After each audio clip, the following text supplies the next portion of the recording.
I'm here with Easton Allred from Mountain Vista High School. He's an elite runner, entrepreneur, podcaster, YouTuber, author, and former college student. This guy's doing amazing things. I'll put his link to his YouTube channel, website, and his book called Field in the link in the bio, and also his Instagram. Easton, you ran time of 15:05 at NXN, got fifth place. Congratulations. Can you talk to me how the race went for you? Yeah, definitely. So, thank you very much for having me on. And yeah, No problem. the race was something special. The first 400 meters were like the fastest race start I've ever seen. So that was really wild. Just trying to get out in the front, and then that made me really tired. So it was just kind of hard to stay on the front pack. And then coming about like 1K to go, so at the 4K mark, I made a move to try to take the lead and to win it, but then got passed in the kick. So it was a super fun race, and yeah, just really glad I got to go and be a part of it. Nice. And how did you feel during the race? I was like, I usually feel like pretty good during races. Like I don't usually hurt until about the last mile, and I don't know if it's because I haven't really been feeling my best recently, or if it was because it just went out so fast. But I was hurting all race long. So Okay. And what are some of the strategies and plan going to the race? Yeah, our strategy going into the race, or my coach and I strategy, was to try to take the lead at the 1K mark and try to lose them there. So I tried to do that, and it worked for a little bit, but then they came right back up. So Okay. And how was the course for you? it wasn't as bad as I was expecting. It was definitely muddy and slick a little bit, but it really wasn't too terrible. Okay. And how was your training the week of NXN? Did you taper? I did a little bit. We don't taper like a ton. We just try to keep workouts a little bit easier and then just a little bit less mileage. So I definitely did that, and it helped a lot, I think. Okay. And what did you learn from NXN? Um, I don't know. I've still been trying to like gather my thoughts and figure out like what exactly I want to do differently next year, and just like different lessons learned. I think maybe one thing that I learned was to maybe not put like so much focus and pressure on one race, because anything could go wrong. You could get sick, you could break a leg. Like you never know what's gonna happen, and you kind of just have to like do your best and train your best and not really worry about what everybody else is doing. But just kind of focus on yourself, and don't necessarily put all the pressure on yourself for one particular race, because you just got to do the best you can. All right. Okay. And what was your favorite experience at NXN? Ooh, I thought the gear up was really, really fun, just because you get to like get all this really awesome stuff. Yeah. And I had a lot of teammates that hadn't been to the race before, and it was really fun to see them to and watch them do that, because they were just loving it. And then I really like the last day of NXN is by far my favorite, because everyone's a lot more relaxed and willing to Yeah. be friends with each other. And so I had a ton of fun at the dance on the last day.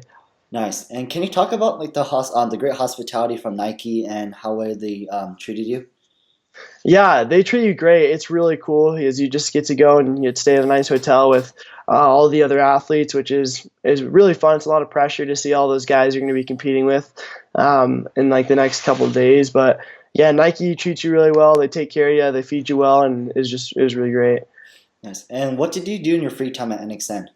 Ooh, I wanted to play ping pong because I had some sweet ping pong tables there, but it was pretty crowded. So I mostly just tried to stay off my feet and hung out with the boys on my team. We just kind of talk, hung out, took a bunch of pictures, went on some runs, got to meet a bunch of really cool athletes, and then we got to like customize our backpacks and stuff. So we did that, and then afterwards we played spike ball with the boys from Dakota Ridge or Littleton cross country, and they got third in the race. So. Right. Nice. Do you also play video games in the village as well, like in the lobby? Or Oh, yeah, I think I played like one or two games of FIFA, got my butt kicked, but yeah, they okay. had like Xbox and stuff set up there. Nice. And what pro runner did you have dinner with? We had like our dinner was with Woody, who's a guy that ran at Columbine High School, which is pretty close to where we are. So it was pretty cool to meet him, and we also talked to Craig Ingalls, who actually watches my YouTube videos. So that was cool Yeah. to meet him, and then we talked to Clean Quigley as well. Nice. And like, what was the best advice getting from like those top three professional runners?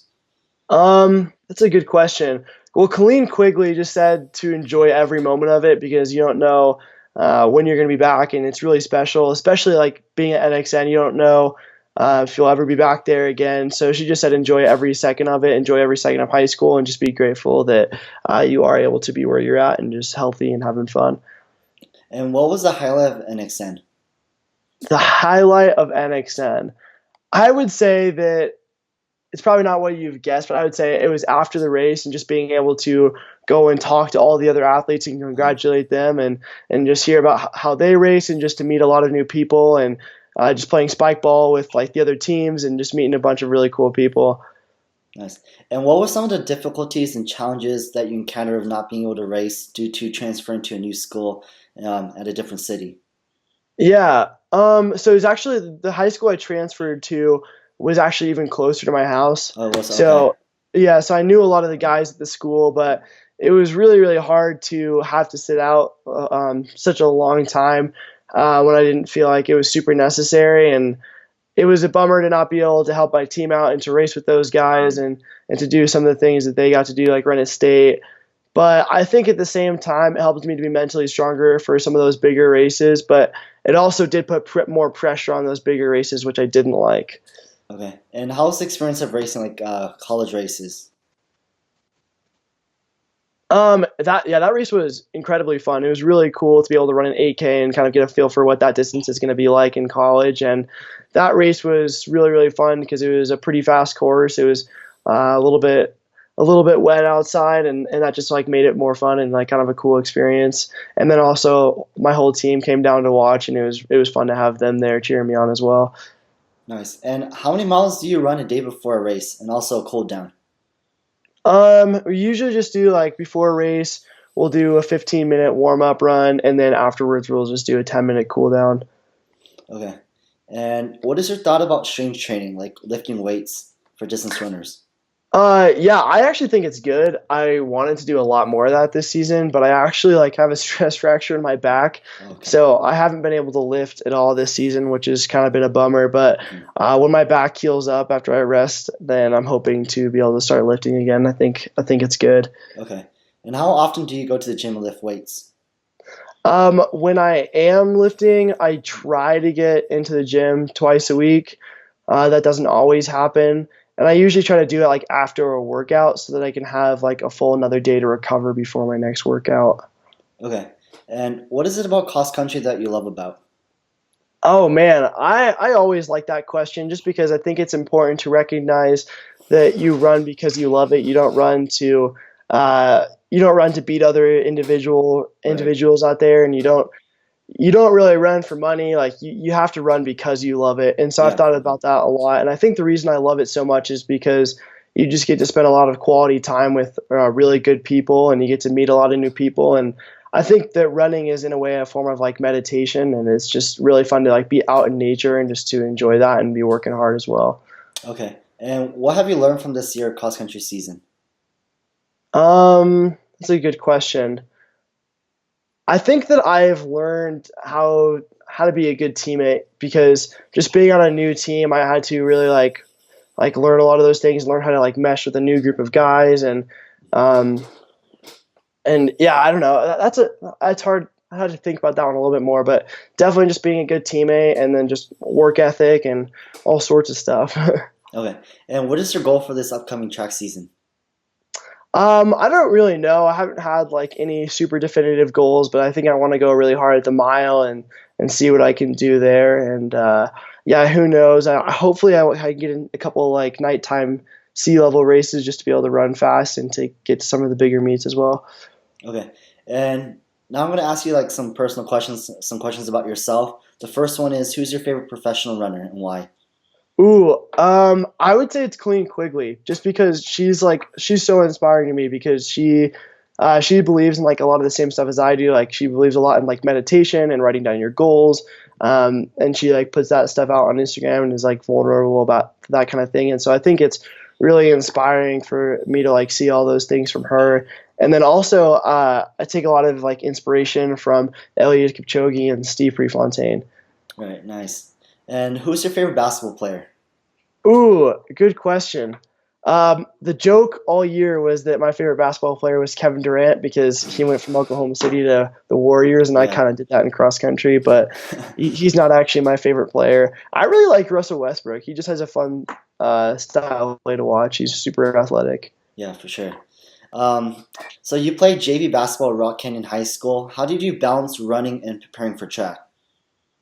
Yeah, so that was kind of a difficult thing last year. I had to figure that out, but my mentality there was like running is not going to hurt, or basketball's not really going to hurt running. If anything, it's like giving me good cross training and it's helping me like mentally do something that's different from running. And basically, like, what I did is I didn't really run very much. I just focused on basketball and like tried to play hard there. And then as track season started to near, I did a little bit more running, just trying to build up a base. But I really wouldn't really run for more than like 3 days a week up until basketball season was like almost over. Okay. And what is your favorite food to eat a day before a race? I like to have like spaghetti right before or like the night before a race, just like everybody else, and then just anything that has carbs. And what is your favorite vegan food? My favorite vegan food. That's a good question. I really like these things called like Buddha bowls. They're really good. They got like chickpeas, rice, like really good sauces, a ton of vegetables, and sometimes there's tofu on there. They're really good. Okay, interesting. And what are some of your favorite music and songs that you like to listen to? I really like Maroon 5. I don't know why, but they're a cool band. So I'd have to say them. And then I also like the 1975. Okay. And what are some of your hobbies and things that you like to do in your free time besides running? Yeah, so I make a lot of videos, and then I like to just hang out with my friends, and like in the summer we'll go like wakeboarding and wake surfing, and I like to camp, I like to hammock, anything outdoors really. Okay. And are you in any clubs at your school? Besides cross country, no, I don't really have time for anything. Okay. And are you planning on doing another podcast? I've actually been thinking about it. So I haven't done the podcast in a while. I've just been Yeah. mostly doing like YouTube videos, but I'm thinking about bringing it back just because I really liked doing it, and I think that I've learned a lot since I originally did it. So yeah, definitely, I'll keep you updated on it. Okay, thanks. And can you talk about your book called Fueled and what is it about for those who don't know about it? Yeah, so for a really long time, I've had somewhat of an obsession with personal development and goal setting and habits and just how the mind affects how you perform. And so, literally, when I was 10 years old, I started like setting my goals, and I started getting really interested in this topic. And I wanted to just learn as much as I could for it. So that's when I started my podcast. And I interviewed all these successful entrepreneurs and Uh, athletes. And after doing that, I got inspired to write a book on all the things I've learned. And so that's what my book Fueled is all about. It's about how to focus the mind and the body to perform your very best based off of like goal setting and affirmations and meditation and all that good stuff. nice, that's awesome. And what made you decide, what inspired you to do it, to start writing? So one of my biggest life inspirations at the time was this guy named Lewis Howes, and I went to his book signing when I was, I think, 14 or 15 years old. I can't totally remember. And after meeting him and hearing his story, I just knew that like I had to write a book and had to share my message with the people around me because I knew I could make a difference. And so I just set a goal right there and then that I was going to write a book before I was 16, and then I ended up getting pretty darn close and being able to do that. Nice. And are you gonna write another book in the future? I'm sure I will. I don't know how soon it's going to be, but I think I'd love to write another book that's like specifically about running in the future. Nice. Okay. All right. Thank you so much for your time for an interview, and I really appreciate it. Thank you. Yeah, man. Thanks for letting me get on. All right. No problem.